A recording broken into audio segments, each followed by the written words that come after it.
Para mí es un placer que Juan esté otro año con nosotros. Yo lo aprecio mucho, así que le agradezco que pueda estar con nosotros y os va a hablar una de sus muchas investigaciones, ¿vale? que realiza a lo largo del año y que suele tener mucho impacto en múltiples escenarios. Así que, Juan, muchas gracias y espero que lo disfrutéis. Gracias, Alfonso. ¿Me oís bien? Sí. Bueno, Alfonso, gracias por invitarnos otra vez este año y gracias también a vosotros por estar aquí hoy. Yo os voy a hablar de un trabajo que empezamos realmente hace 3 años y que terminamos sacándolo a la luz este verano, más o menos. Y antes de empezar, me gustaría daros un poco de contexto sobre por qué nos embarcamos a realizar este estudio. Y en el 2020, más o menos, Narseo, que está por aquí, que luego os dará una charla de otra cosa que hicimos este año, y yo teníamos un proyecto que tenía que ver con estudiar problemas relacionados con la identidad en Internet, tanto los problemas de las identidades falsas como los problemas de privacidad que nos acarrea el tener una identidad cada vez mejor definida. Y dentro de ese contexto, por aterrizarlo un poco más, un elemento que está muy vinculado a la identidad cada vez más es el teléfono. El dispositivo en sí, pero también el propio número de teléfono y toda la actividad que haces en el teléfono. Y dentro de varias actividades que realizamos alrededor de la relación entre identidad, privacidad y teléfonos, uno de ellos era estudiar la facilidad con la que se puede abusar o crear de identidades falsas utilizando teléfonos que no son nuestros. Y este estudio es uno de los resultados que sacamos relacionados con eso. Es un trabajo que hicimos junto con Josemi, que es un estudiante que trabaja en mi laboratorio, y con Serjan, que está también por aquí, de Indea Software, y Narseo y yo, como os he dicho. Pero antes de empezar me gustaría introduciros un poco, para los que no lo sepáis, en cómo tenemos un número de teléfono alternativo, en concreto temporal, ¿vale? Que es el que más nos va a interesar, pero sobre todo un número diferente al que tenemos, ¿no? Y hay en el mercado, digamos que hay como 3 formas y media de conseguir un teléfono alternativo. Y depende, el que optéis por una opción u otra va a depender sobre todo de para qué lo quieres y de qué te quieres defender, ¿no? Quién es tu adversario. La opción número 1, que es la clásica, la de toda la vida, que probablemente conozcáis, es lo que se llamaban los burner phones, ¿no? Que te comprabas un teléfono, ibas a un lugar, te comprabas un teléfono típicamente pues, con una tarjeta precargada, y lo utilizabas durante tu estancia en ese lugar y luego lo quemabas literalmente, ¿no? Para romper esa traza. Esto cada vez es menos una opción porque el registro obligatorio de tu identidad a la tarjeta SIM es obligatorio en cada vez más países, y también pues, por el inconveniente que te genera el comprar teléfonos físicos cuando la actividad que quieres realizar implica tener muchos números de teléfono, no solamente uno, ¿vale? La otra opción, que es una opción muy extendida, es comprar lo que se llaman números de teléfono virtuales, que son básicamente SIM virtuales, también las llaman, o eSIMs. Son realmente son números VoIP. Te asignan un número, tienes una API a la que puedes acceder programáticamente, ¿verdad? En el mundo de la publicidad están muy familiarizados con esto. Y si lo quieres utilizar tú como usuario, pues te descargas una app del proveedor y la instalas y puedes tener tantos números de teléfono como quieras. ¿Por qué esto no quisimos explorarlo demasiado? Porque en general estos números no son útiles para hacer registro de cuentas. Si te quieres abrir una cuenta en WhatsApp o en Discord, ha habido unos años en los que han colado y luego han dejado de funcionar progresivamente, ¿vale? Porque están en ciertas listas y, digamos, pues para el ecosistema de gente que quiere generar cuentas falsas no vinculadas a un número, esta solución típicamente no vale, ¿de acuerdo? Así que nos vamos a centrar en una cosa que sí estudiamos, ¿no? Que es algo que probablemente muchos de los que estáis aquí hayáis hecho alguna vez, ¿no? Que es irte a un buscador y escribir recibir SMS gratis, ¿no? Y entonces te sale un montón de links y todas estas webs tienen un aspecto parecido, ¿verdad? Tienes un mapa con muchas banderas, con muchos números de teléfono. Seleccionas uno del país que te interesa y cuando le das ahí te sale una página web con un montón de mensajes que son públicos, ¿verdad? Que van entrando. Esta es la opción, yo diría que la más utilizada por todo el mundo Hay una alternativa que es apps. Te descargas una app que te hace de integrador de todas estas granjas de números, ¿de acuerdo? Y esta es una de las cosas que nosotros estudiamos. Se llaman DPNs y son números compartidos, en ningún momento están vinculados al usuario que los utiliza y tampoco tienes garantías de que tú seas el único que lo estás utilizando, ¿ok? El uso principal que se le da a estos números es recibir SMS. ¿Y por qué queremos recibir SMS? Porque, como sabéis, desde el 2017, 2018 en adelante, el SMS se convirtió en la vía más barata, más fácil de recibir como canal secundario mensajes, o bien para garantizar que realizas un registro y controlas el dispositivo, o para autorizar operaciones, por ejemplo, operaciones en banca o en muchos servicios online. ¿Okay? ¿Cómo funcionan estos por debajo? Pues me temo que no tengo demasiado tiempo para eso, pero si a alguien le interesa, pues me escribís o lo que sea y hablamos en otro momento. Pero típicamente son o bien granjas de teléfonos reales y en otros casos son pasarelas, unas pasarelas SMS que opera cierta gente y que pone los números a disposición a través de la web o a través de aplicaciones, como digo. ¿Okay? ¿Por qué utilizamos esto? Estoy seguro que lo hemos utilizado en algún momento mucha gente. Pues igual que en su día utilizábamos direcciones de correo temporales. Una razón fundamental es porque no quieres revelar el tuyo de verdad, ¿vale? Por ejemplo, quieres probar una web, quieres intentar una app, quieres descargarte un informe que ha hecho una empresa y te dice, tienes que registrarte, y te aparece un asterisco en el campo teléfono. Y dices, yo no voy a dar mi teléfono, que luego me inundan a spam o vete a saber, ¿no?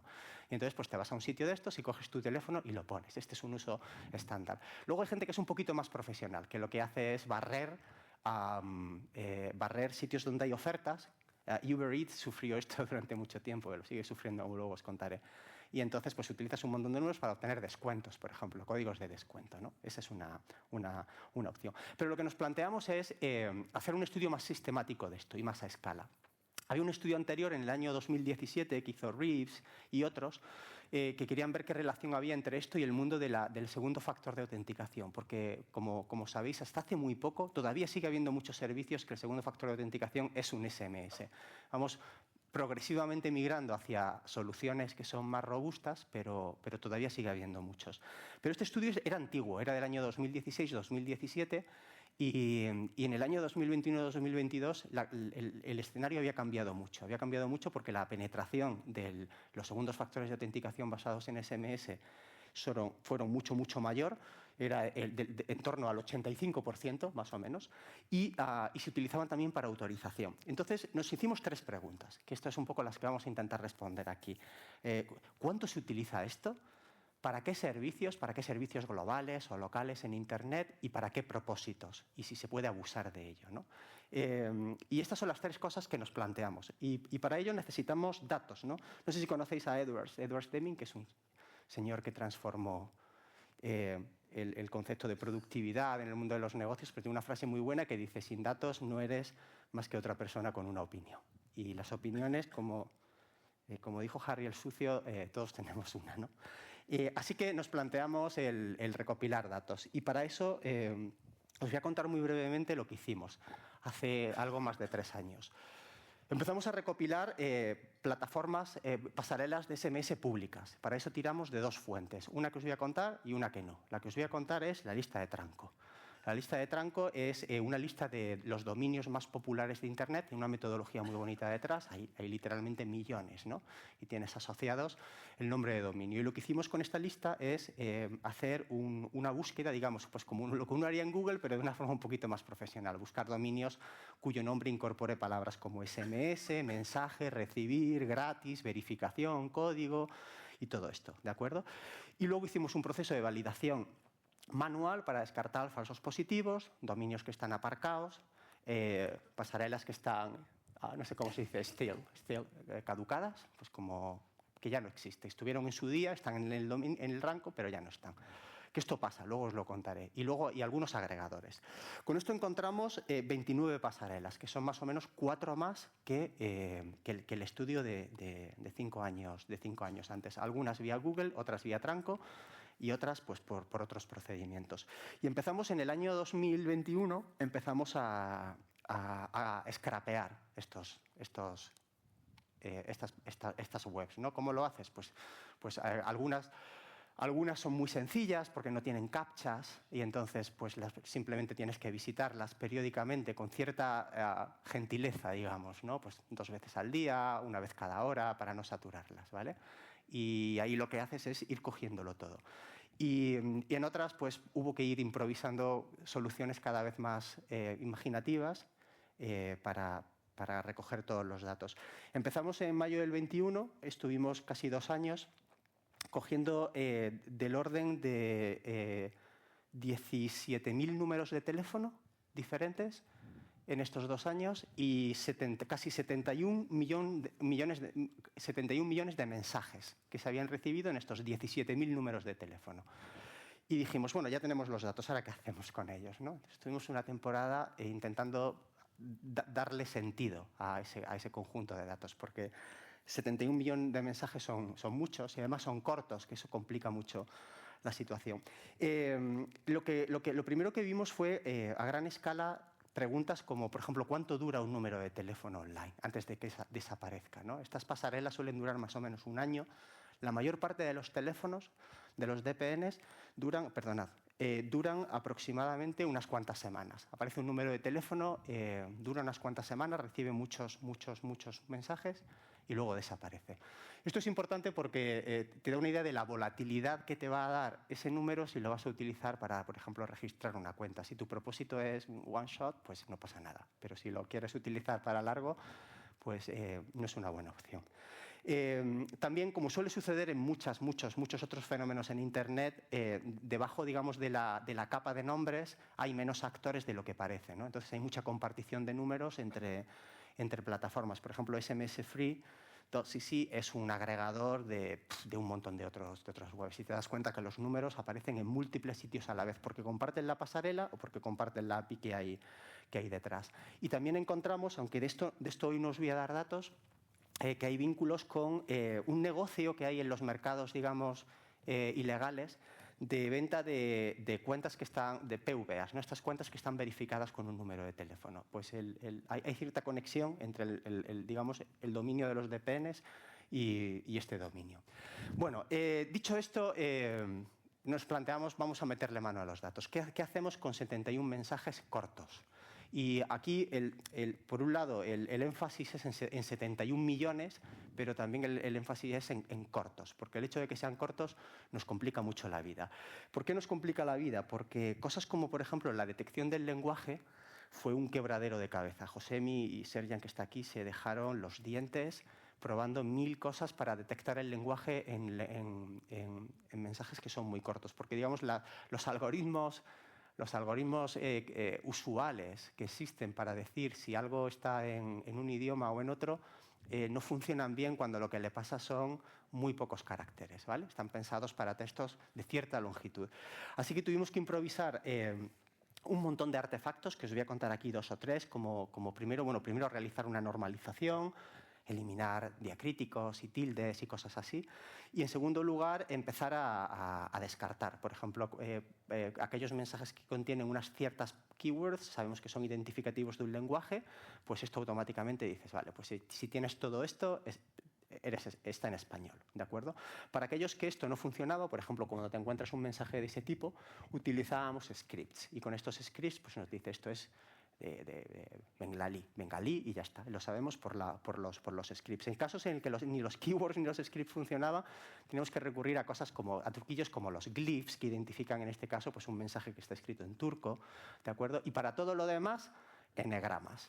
La distribución de probabilidad de secuencias de 2-3 caracteres, que esa distribución es relativamente única para identificar lenguajes. Y con todo esto, conseguimos etiquetar mensajes en nuestros 71 millones de datos de mensajes, ¿verdad? 31 lenguajes que estaban asociados a 57 prefijos de 57 países. No hay una relación 1 a 1 entre prefijos y lenguajes, como os podéis imaginar. El inglés es la lengua dominante, con más o menos el 75% de los mensajes, lo cual para nosotros es una cierta relief, porque nos ayuda a centrarnos ahí en en todos esos mensajes y no centrarnos en los demás.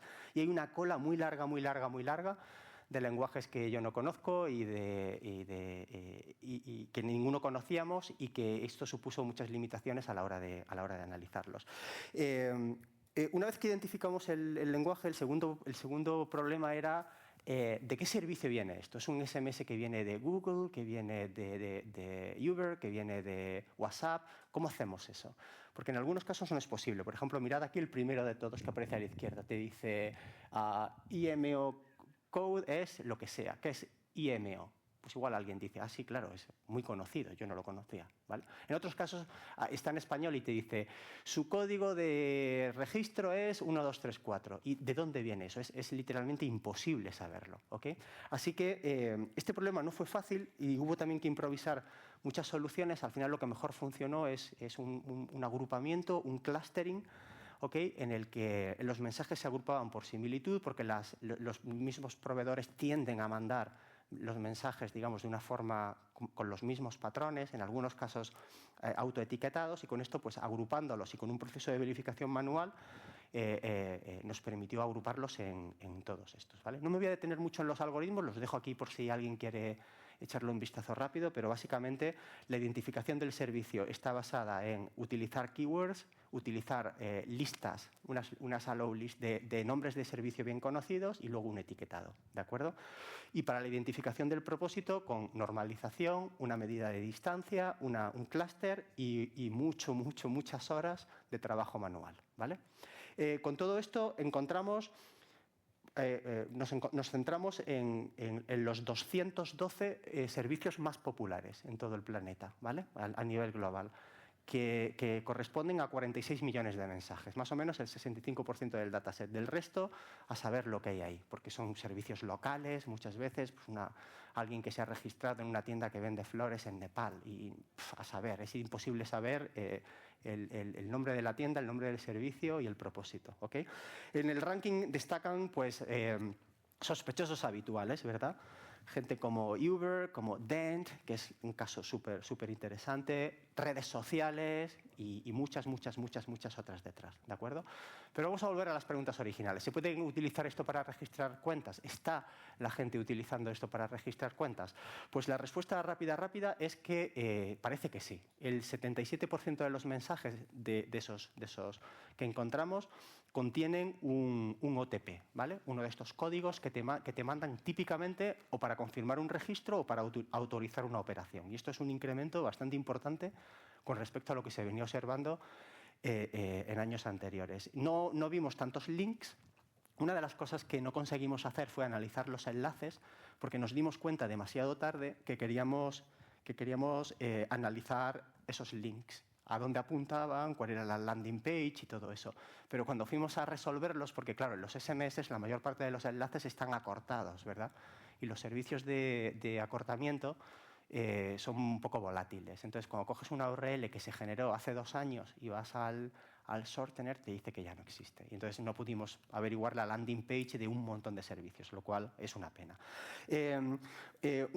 ¿Cómo determinamos si esto se está utilizando para registrar cuentas a escala, con 71 millones de mensajes? Pues es muy complicado. Así que intentamos buscar métricas que nos dijeran algo. Y una de ellas es lo que llamamos el TTFM, que es, si recordáis, os he dicho antes, cuando observas durante mucho tiempo una pasarela, de vez en cuando aparece un número de teléfono nuevo, plop, ¿no? Este no estaba antes y acaba de aparecer, y a las semanas desaparece. ¿Cuánto tiempo tarda desde que aparece un número de teléfono nuevo hasta que alguien lo pilla y se registra en una cuenta y le llega un código de registro, ¿ok? Esto es lo que llamamos el TTFM, ¿vale? El tiempo en el que vive un teléfono antes de que le llegue su primer mensaje. Y esto agrupando los servicios por categorías: educación, finanzas, herramientas, redes sociales, tiendas de compras, etcétera.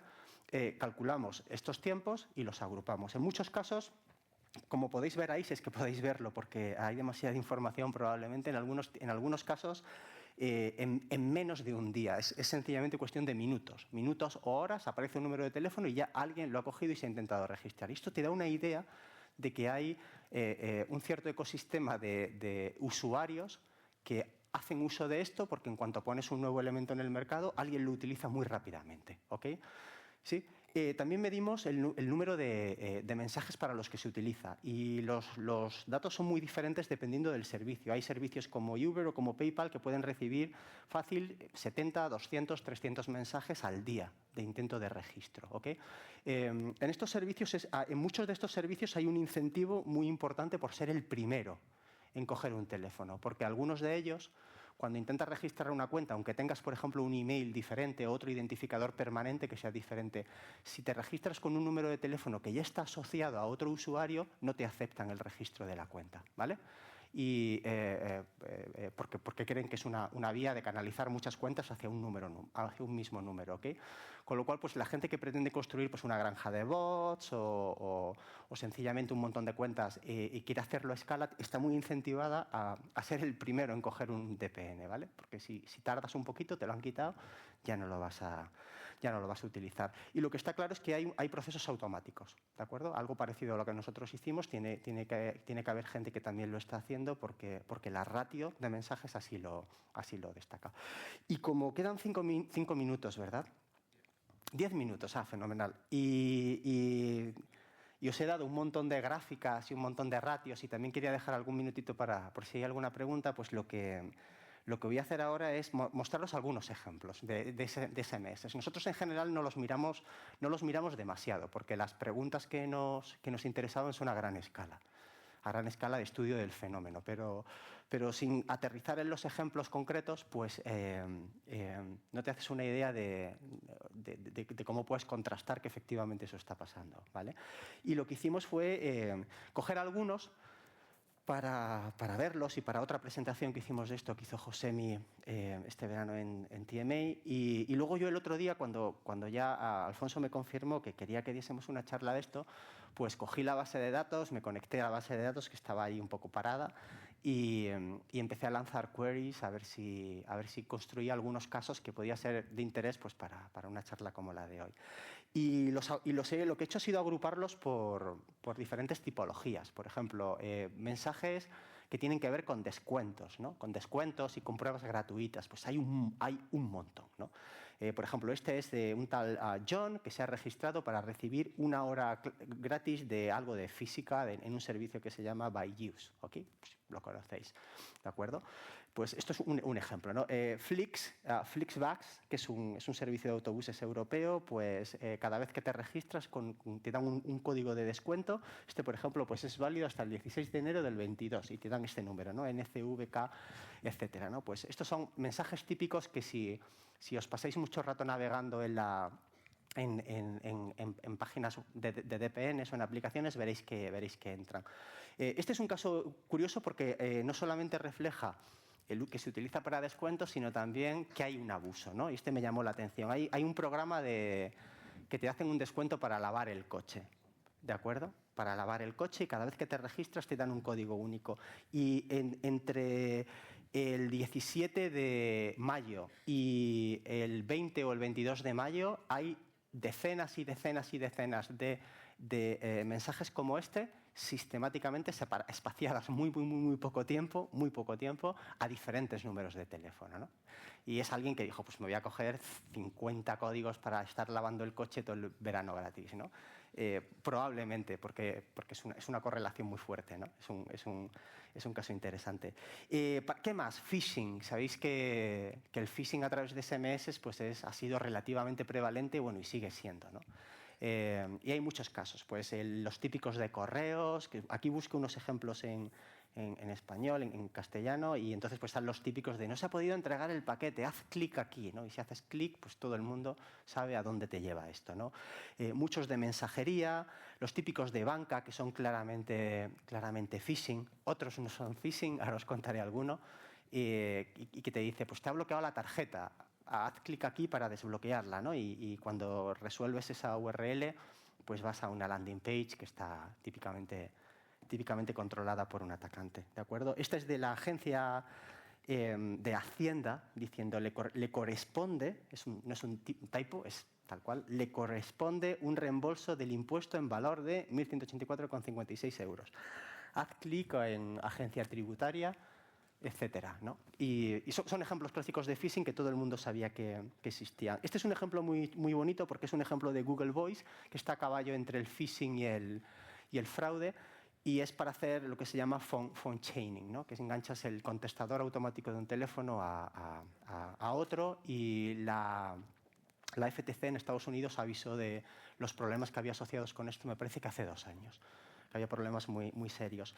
¿Qué más? Mucho de COVID, ¿no? Si buscáis en nuestra base de datos palabras como COVID, como resultado del test, pues hay mucha gente que dice, sí, yo tengo que comunicar, tengo que hacerme un test, pero no te voy a dar mi número de teléfono porque no quiero que nadie sepa si tengo o no tengo COVID. Y entonces, pues me registro, pero pongo un número de teléfono. Es un ejemplo muy claro de uso privado, ¿no? Digamos. Y de estos hay un buen puñado. En el NHS, en Estados Unidos, en España hay muchísimos también, etcétera, ¿de acuerdo? En cuestiones relacionadas con la identidad, por ejemplo, en Aadhaar, que es una aplicación es un wallet de identidad obligatorio en India, encontramos también muchos OTPs que están asociados a estos servicios, ¿de acuerdo? Lo que refleja también es que no... quien quiera abrirse un wallet de identidad utilizando un número temporal, pues lo estaba consiguiendo. Más casos en España que igual conocéis, registros en clave, ¿de acuerdo? Hay unos cuantos, no he contado cuántos, pero hay bastantes. Y es alguien pues, que decididamente se ha abierto una clave pues, en el sistema clave utilizando un número temporal de una PSG, ¿de acuerdo? Del Ministerio de Asuntos Exteriores encontramos muchos, ¿de acuerdo? En banca no miramos demasiado. Hay fraude, pero es un caso que es difícil de contrastar, que necesitas mirar con el banco hasta qué punto el fraude ha tenido sentido o no, pero os voy a poner un par de ejemplos de cosas que están ahí y vosotros sacáis las conclusiones que queráis. Por ejemplo, aquí abajo, algo que nos puso sobre la pista de que la gente se podría estar abriendo cuentas online en bancos utilizando números de teléfono de este tipo es el último mensaje que encontráis aquí, ¿no? Que te dice, para firmar el contrato de tu nueva cuenta online es P33, bla, bla, bla, ¿de acuerdo? Y pasa a muchos bancos y a escala global, ¿no? Y este es un ejemplo en el que podéis correlar dentro de un mismo número la secuencia de mensajes que se van recibiendo, ¿no? Es un banco que te dice, nunca compartas este código porque con esto has compartido tu número de teléfono para mobile banking, ¿no? Y a continuación llega uno que te dice, los OTPs que se van a utilizar para verificar ciertas transacciones, ahora te los voy a mandar a este número de teléfono, ¿de acuerdo? Y inmediatamente a continuación es, un minuto después, hay una ristra enorme de códigos para autorizar compras online. Compra de $400, compra de $202, compra... Además, números muy raros, 444, 222, 333, 389, ¿no? Es una limpieza muy exhaustiva poco a poco de la cuenta, ¿vale? Muchos. Código, todo muy automatizado por la velocidad, por el breve intervalo entre una autorización y otra autorización. Lo más gracioso es que en un momento llega un mensaje que dice, ya no vamos a autorizar más pagos porque te has pasado del límite, ¿no? Y entonces, a continuación, llega otro mensaje que dice, confirma que quieres aumentar el límite de dinero que puedes sacar al día, ¿no? Y luego después hay pues, otra ristra de clic de vaciado. Entonces, esto es evidencia de que alguien ha conseguido abrirse una cuenta online utilizando uno de estos números y probablemente algunos otros datos de identidad también falsos y lo ha utilizado pues, para vaciarle la cuenta. No lo sé, sinceramente, quizás. Tiene toda la pinta, pero no lo sé. Otro ejemplo, por ejemplo, este es un banco español que decía, el código para utilizar la operación modificar tu correo electrónico es tal. A continuación dice, el código para utilizar confirmar un nuevo móvil es este. ¿De acuerdo? A continuación entra otro SMS. El código para autorizar la operación tal es 81 bla, bla, bla, bla, bla, bla. El código para utilizar la operación generar es tal. Y a continuación empiezan a vaciar la cuenta. 170, 180, 10, 10, 10, 20, 240, 285 y así sucesivamente. ¿Okay? Entonces, como me queda solamente un minuto y os había prometido dejar algunos segundos por si había alguna pregunta, globalmente lo que encontramos es un incremento muy grande en el uso de estos identificadores temporales y falsos, sobre todo para registrar cuentas en todo tipo de servicios globales. Allá donde miramos encontramos evidencia de esto, tanto en servicios muy conocidos, en finanzas, en educación, en telecomunicaciones, como en otros que no sabemos lo que son, porque son servicios minoritarios en países que desconocemos. Con esto termino. Muchas gracias de nuevo a Alfonso por invitarnos y a vosotros por estar aquí hoy. Y no sé si hay tiempo para alguna pregunta, quizás antes del siguiente ponente.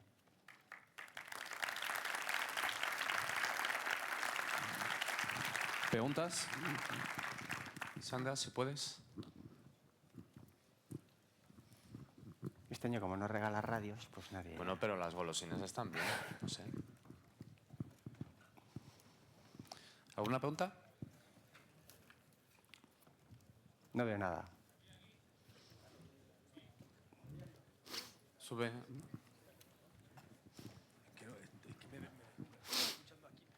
Estoy escuchando aquí, pero me deslumbra el foco y no sé dónde es. Está bajando.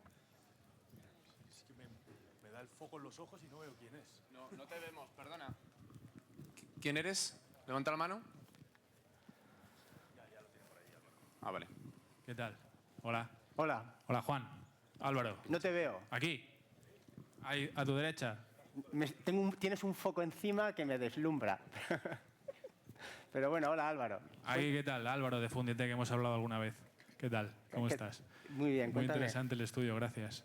¿Has medido algún tipo de... has hecho alguna medición de geolocalización? ¿De dónde se originan estos mensajes o no es posible con los datos que produce esa plataforma? No es posible con los datos que ¿Sería tenemos. interesante? Sería muy interesante, pero con los datos que tenemos no es posible.